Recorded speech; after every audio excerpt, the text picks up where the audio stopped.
पिछले वीडियो में आपने देखा था कि दुर्योधन ने कैसे अपने पिता धृतराष्ट्र को पांडवों के साथ द्युत क्रीड़ा खेलने के लिए मना लिया और पिता के कहने पर द्युत क्रीड़ा स्थल का निर्माण करवाया। अब आगे की कथा। धृतराष्ट्र विदुर को बुलाते हैं और उन्हें पांचों पांडवों को संदेश भेजने के लिए कहते हैं कि वह हस्तिनापुर आएं और द्युत क्रीड़ा का आनंद उठाएं। तब विदुर जी कहते हैं, महाराज, द्युत क्रीड़ा उचित कार्य नहीं है, कृपया आप यह कार्य पांडवों से न कराएं। धृतराष्ट्र पुत्र मोह में विदुर को आदेश देते हैं और कहते हैं कि यह मेरा आदेश है कि तुम्हें पांचों पांडवों को द्युत क्रीड़ा के लिए आमंत्रण देना पड़ेगा। विदुर जी धृतराष्ट्र के आदेश से विवश होकर इंद्रप्रस्थ को प्रस्थान करते हैं और इंद्रप्रस्थ पहुंचकर युधिष्ठिर को द्युत क्रीड़ा का आमंत्रण देते हैं। युधिष्ठिर विदुर जी से पूछते हैं, आप मेरे पिता तुल्य हैं, आप ही बताइए क्या द्युत क्रीड़ा करना उचित कार्य है।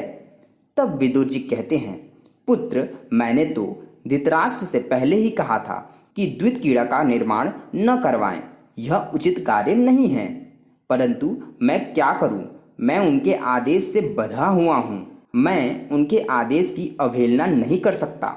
मैंने तुम्हारे तक संदेश तो पहुंचा दिया, अब तुम्हारा निर्णय क्या है तुम सोच लो। वैसे हो सके तो द्युत क्रीड़ा के लिए मना करना ही उचित कार्य है। तुम राजा हो, इसलिए तुम जाने और न जाने का निर्णय स्वयं कर सकते हो। तब युधिष्ठिर कहते हैं, धृतराष्ट्र हमारे पिता तुल्य हैं, उनकी बात की अवहेलना मैं कभी नहीं कर सकता, इसलिए मैं अपने भाइयों और द्रौपदी के साथ कल हस्तिनापुर आऊंगा। युधिष्ठिर ऐसा ही करते हैं। दूसरे दिन अपने भाइयों और द्रौपदी के साथ हस्तिनापुर पहुंच जाते हैं और वहां पहुंचने के बाद अपने से बड़े सभी लोगों का आशीर्वाद लेते हैं और द्युत क्रीड़ा सभा में प्रवेश करते हैं। द्रौपदी रानी महल में चली जाती हैं। युधिष्ठिर जब द्युत क्रीड़ा में प्रवेश करते हैं तो शकुनी युधिष्ठिर से कहते हैं, यह सभा आपकी ही प्रतीक्षा कर रही थी, आइए द्युत क्रीड़ा का प्रारंभ करते हैं।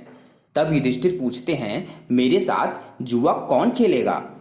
तब दुर्योधन कहता है, भ्राता युधिष्ठिर, आप मेरे साथ द्युत क्रीड़ा का प्रारंभ करिए, परंतु पासे मेरे मामा श्री शकुनी फेंकेंगे।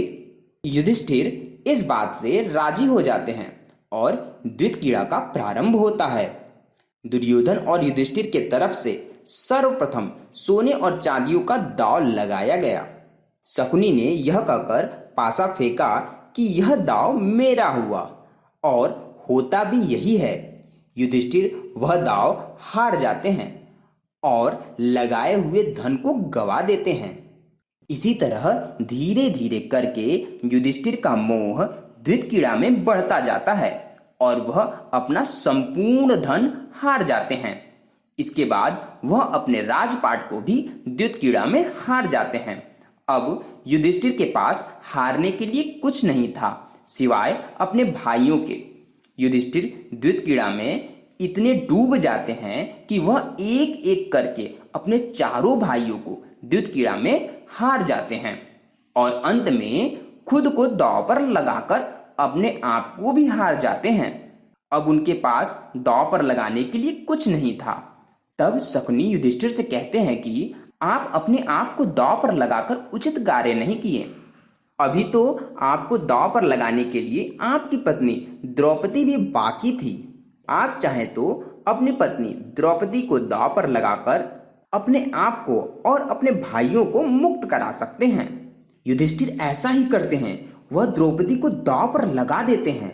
द्रौपदी को दांव पर लगाते ही उस सभा में हाहाकार मच जाता है। सभी लोग युधिष्ठिर की निंदा करने लगते हैं और द्रोणाचार्य, भीष्म पितामह, कृपाचार्य बहुत ज्यादा व्याकुल हो जाते हैं। विदुर जी शोक में डूब जाते हैं। विदुर जी एक बार द्युत क्रीड़ा को रोकने की कोशिश करते हैं, परंतु वह सफल नहीं हो पाते हैं और द्युत क्रीड़ा में युधिष्ठिर द्रौपदी को भी हार जाते हैं। इस कथा में इतना ही। अगले वीडियो में इसके आगे के भाग को हम जानेंगे।